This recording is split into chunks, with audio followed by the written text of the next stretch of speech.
नमस्कार दोस्तों। आज मैं ज्योतिष का एक बहुत ही छोटा प्रेडिक्शन बता रहा हूँ एंड बहुत ही इंटरेस्टिंग भी है। तो मेरे आप साइड में देख रहे होंगे एक कुंडली मैंने बना के रखी है। अब इस कुंडली को हम पढ़ेंगे कैसे, पहले वो आपको बता दूँ मैं। ये जो कुंडली है ये नॉर्थ इंडियन स्टाइल है। कुंडली साउथ इंडियन स्टाइल भी होते हैं, नॉर्थ इंडियन भी होते हैं, वेस्टर्न स्टाइल भी होते हैं और ईस्टर्न स्टाइल भी होते हैं जो उड़ीसा के तरफ यूज होते हैं। तो नॉर्थ इंडियन स्टाइल कुंडली है।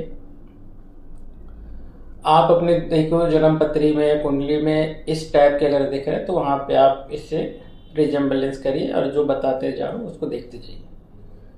सबसे पहले जो यहाँ पे ये जो भाव है, ठीक है, ये 1 नंबर है, ये स्क्वायर के फॉर्म में है सबसे ऊपर में। और इसको आगे प्रोग्रेशन आगे बढ़ाते जाएंगे हम एंटी क्लॉकवाइज में। एंटी क्लॉकवाइज घड़ी के अपोजिट डायरेक्शन में, घड़ी की जो सुई चलता है वो क्लॉकवाइज में है और यहाँ पे हम गिनेंगे एंटी क्लॉकवाइज में। तो उस हिसाब से आप देखिए। तो ये पहला भाव, ये दूसरा भाव, ये तीसरा, ये चौथा, ये पांचवा, ये छठा, ये सातवां, ये आठवां, ये 9वां, ये 10वां भाव, ये एकादश भाव, ये द्वादश भाव। तो कुंडली में 12 भाव है। ईच भाव 30 डिग्री के होते हैं, तो 360 डिग्री होगी यहाँ पे। ओके, तो इतना आप समझ गए कुंडली में भाव को कैसे हम रिप्रेजेंट करेंगे।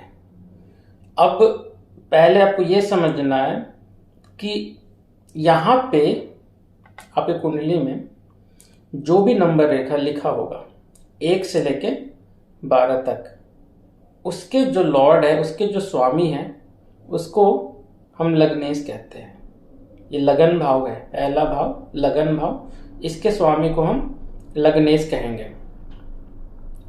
और मैं फटाफट आपको बता दूं कौन से नंबर का स्वामी कौन है, ये बता देता हूं। तो 1 नंबर है तो वो एरिस है, उसका स्वामी मंगल है। 2 नंबर का टॉरस कहते हैं, उसका स्वामी शुक्र है। 3 नंबर राशि जेमिनाई, उसका स्वामी बुध है। 4 नंबर राशि कैंसर, उसका स्वामी चंद्रमा है। 5 नंबर राशि लियो, उसका स्वामी सूर्यदेव है। 6 नंबर वर्गो कन्या, उसका स्वामी बुध है। 7 नंबर लिब्रा तुला, उसका स्वामी फिर से शुक्र है। 8 नंबर स्कॉर्पियो वृश्चिक, उसका स्वामी मंगल देव है। 9 नंबर सेजिटेरियस धनु राशि है, उसका स्वामी बृहस्पति गुरु है।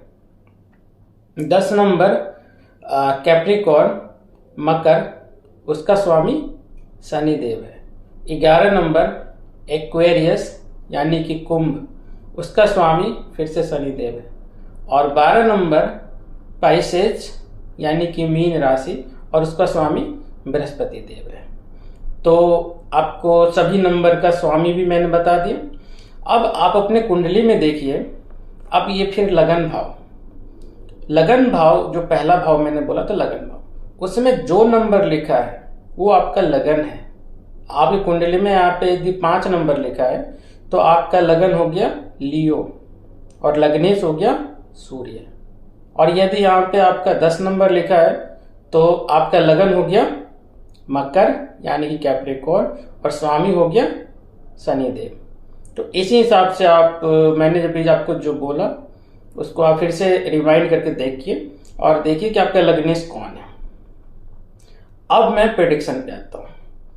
अब आपका लग्नेश किस भाव में बैठा है कुंडली में, उसके हिसाब से आपको क्या फल मिलेगा वो बताने जा रहा हूं। यदि लग्नेश, जो भी आपका लग्नेश है, अपने ही उसी हाउस में उसी भाव में बैठा है, तो अपने भाव में बैठ गया, तो ऐसे जातक, ऐसे पर्सन सेल्फ ओरिएंटेड होगा, अपने बारे में बहुत ध्यान रखेगा। वो सबसे पहले अपना सोचेगा, निगेटिव वे में नहीं बट पॉजिटिव वे में। वो बहुत ही ज़्यादा आगे बढ़ने की सोचेगा, वो हमेशा सोचेगा कुछ ना कुछ मुझे करना है ना, क्योंकि वो अपने भाव में बैठा है और ये बली हो गया। ऐसे जातक को नेम फेम सब कुछ मिलने की संभावना बहुत ज़्यादा होती है। और वही यदि लग्नेश दूसरे भाव में जाके बैठ गया तो ये भाव है धन वाणी का, तो वो जातक, वो पर्सन को लाइफ में धन बहुत मिल सकता है। ठीक है, ऐसे जातक की वाणी के द्वारा वो कमा सकता है। उसके ऐसे जातक की वाणी बहुत अच्छा हो सकता है, बोलने में बहुत अच्छा हो सकता है। ठीक है, और वही ये लग्नेश ये तीसरे भाव में जाके बैठ गया, तो तीसरा भाव है पराक्रम का, भाई बहन का भी है। तो ऐसे जातक अपने भाई बहन के बहुत क्लोज हो सकते हैं, ऑलवेज मदद के लिए जो तैयार होते हैं भाई बहन। ऐसे जातक की कुंडली में ये लग्नेश इस भाव तीसरे भाव में भी बैठे दिख सकते हैं आपको। ऐसे जातक बहुत ही ज्यादा कोरेजियस हो सकते हैं, बहुत ही पराक्रमी होते हैं, कुछ भी मतलब मेहनत से करने में बहुत बिलीव करते हैं ऐसे जातक। और वहीं ये लग्नेश यदि चौथे भाव में बैठ गया इस भाव में, तो वो जातक ये सुख का भाव है, हमेशा सुख ढूंढेगा। ये भाव माता का भी है, वो माता के मदर के बहुत क्लोज हो सकता है। वो जातक हमेशा एक लग्जरी ढूंढेगा, ये वाहन का भी है, घर का भी है, वो घर में भी ज्यादा रहना पसंद करेगा। ऐसे जातक के घर भी बहुत बड़े हो सकते हैं और कुल मिला के सुख बहुत ज्यादा मिल सकता है, क्योंकि सुख के भाव में जाके बैठ गया लग्नेश। अब वो यदि ये लग्नेश ये पंचम भाव में जाके बैठ गया, तो पंचम भाव विद्या का भाव है, पंचम भाव संतान का भाव है, पंचम भाव इंटेलिजेंस का भाव है और पंचम भाव रोमांस का भी भाव है। तो लाइफ में जो भी जिस मुकाम पे जातक रहेगा उस हिसाब से इसको आप जोड़ते जाइए। वो ऐसे जातक में जब ये लग्नेश पंचम में जाकर बैठ गया, तो ऐसे जातक का एक दिमाग बहुत ही शार्प होगा, कुशाग्र बुद्धि का होगा, बहुत ही इंटेलिजेंट हो सकते हैं। ऐसे जातक रोमांटिक हो सकते हैं, लव अफेयर हो सकते हैं ऐसे जातक के। ऐसे जातक ये भाव शेयर सट्टा का भी भाव है ना। ये भाव यदि लग्नेश यहाँ बैठ जाए तो वो ऐसे जातक प्रेडिक्शन भी कर सकता है। शेयर भी तो प्रेडिक्शन करने का ही एक रूप है ना, कि क्या हो रहा है, कब गिरेगा मार्केट, कब चढ़ेगा। तो ऐसे जातक प्रेडिक्टिव हो सकता है। ज्योतिषी की कुंडली में भी ऐसा योग दिख सकता है। ऐसे यदि ये लग्नेश पंचम में जाकर बैठा है, तो ऐसे जातक अपने संतान के बहुत क्लोज हो सकता है। विवाह के बाद जब संतान पैदा होंगे ऐसे जातक का, तो वो संतान के लिए सब कुछ करेंगे, ऐसे देखने को मिलता है। अब आगे बढ़ते हैं। यदि ये लग्नेश ये छठे भाव में जाके बैठ गया, तो छठा भाव एक खराब भाव है, जिसको हम रोग रिपु ऋण से कहते हैं। रोग मतलब डिजीज का हाउस है ये, रिपु मतलब शत्रु का, और ऋण का मतलब कर्जे का। तो ऐसे भाव में जाके बैठ जाना इस लग्नेश का, लग्नेश आप स्वयं है, सेल्फ है, तो इसको यहाँ पे जाके बैठ जाना ये अच्छा मतलब संकेत नहीं है। तो इस भाव को थोड़ा डिटेल में देखना होता है। कभी कभी बुरे जगह पे बैठ के भी यदि बली है तो वहां से लाभ ले सकता है, किंतु यहाँ पे ये शुभ भाव नहीं है।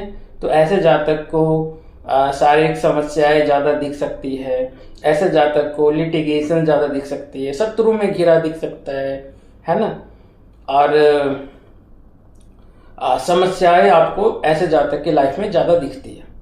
अब यही ये लग्नेश यदि सप्तम में चला गया, तो सप्तम हाउस आपके डीलिंग्स का है। ये सप्तम हाउस जीवन साथी का है। सप्तम हाउस किसी प्रकार के साथी जो आपके सामने में है। जैसे अभी मैं आपको ये चीज बता रहा हूं, तो आपका सप्तम भाव मैं हूं। आपके सामने में जो बंदा बैठा है ना, वो आपका सप्तम है, इसके सामने में है।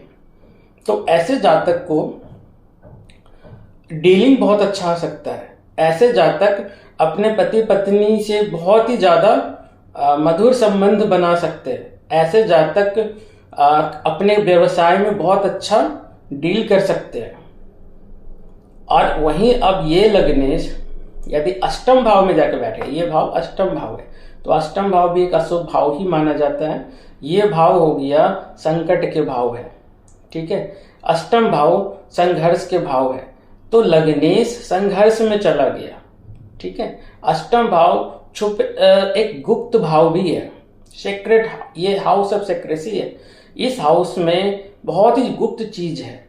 तो अष्टम में यदि लग्नेश अष्टम में चला गया तो ऐसे जातक के नेचर रहस्यमय भी हो सकता है, बहुत ही सेक्रेटिव भी हो सकता है। तो ये भी एक ज्योतिषी का या कोई प्रेडिक्टिव पर्सन का एक योग हो सकता है कि लग्नेश अष्टम में जाके बैठ गया है।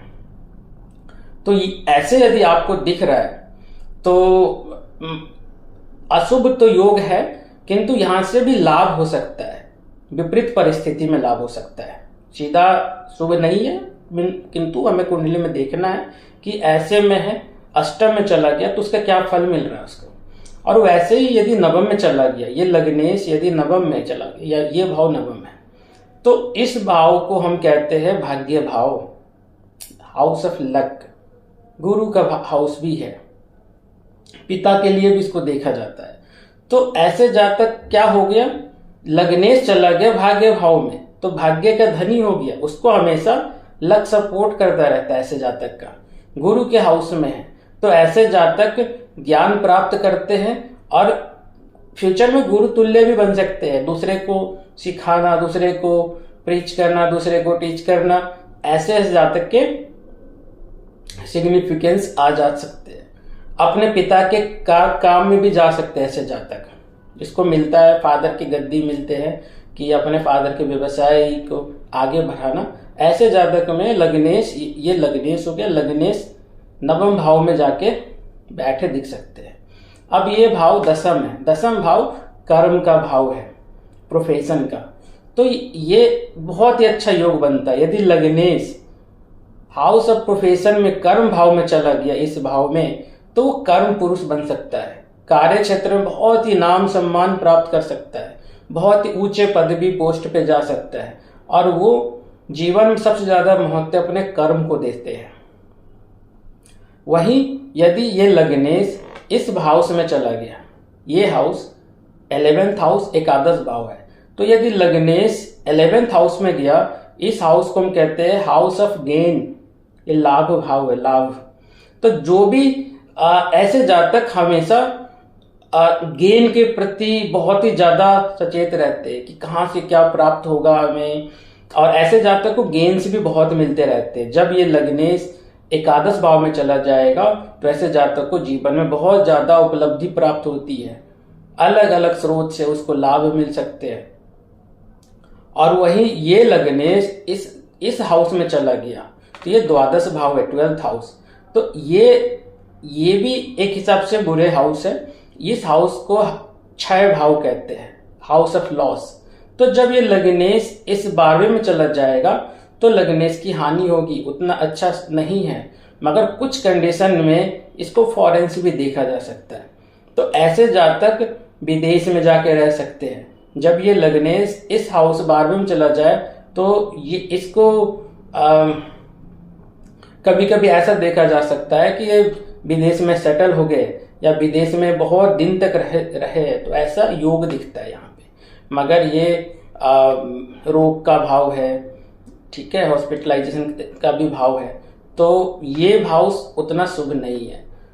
तो ये 6 नंबर, ये 8 नंबर और ये 12 नंबर, जब ये लग्नेश इस तीनों हाउस में गया हो, 6, 8, 12 में, उस समय पे थोड़ा सा इसको सचेत पूर्वक देखना होता है। बहुत सारी चीजें ज्योतिष में देखने के लिए, मैं अभी एक ही चीज बता रहा हूं आपको। बाकी भाव में उस हाउस के सिग्निफिकेंस के हिसाब से इस लग्नेश को उस प्रकार के फल मिलते हैं। तो आशा करता हूं कि ये बहुत ही इंटरेस्टिंग चीज आपको आज जानने को मिला है, और इसको अपने कुंडली में लगाइए और देखिए कि आपका ये लग्नेश किस हाउस में, किस भाव में बैठा है, और मैंने जो बोला उस प्रकार के फल आपको मिल रहे हैं कि नहीं मिल रहे, ठीक है। और ऐसे ही यदि आपको ज्योतिष, वास्तु संबंधी विविध ज्ञान मूलक चीज देखने में अच्छा लगता है तो मेरे चैनल को कृपया सब्सक्राइब करिए कि एक भी वीडियो आपसे मिस ना हो, और प्लीज मेरे वीडियो को लाइक करिए। और ये इतने ही कहते हुए मैं अपने वाणी को विराम देता हूँ। धन्यवाद।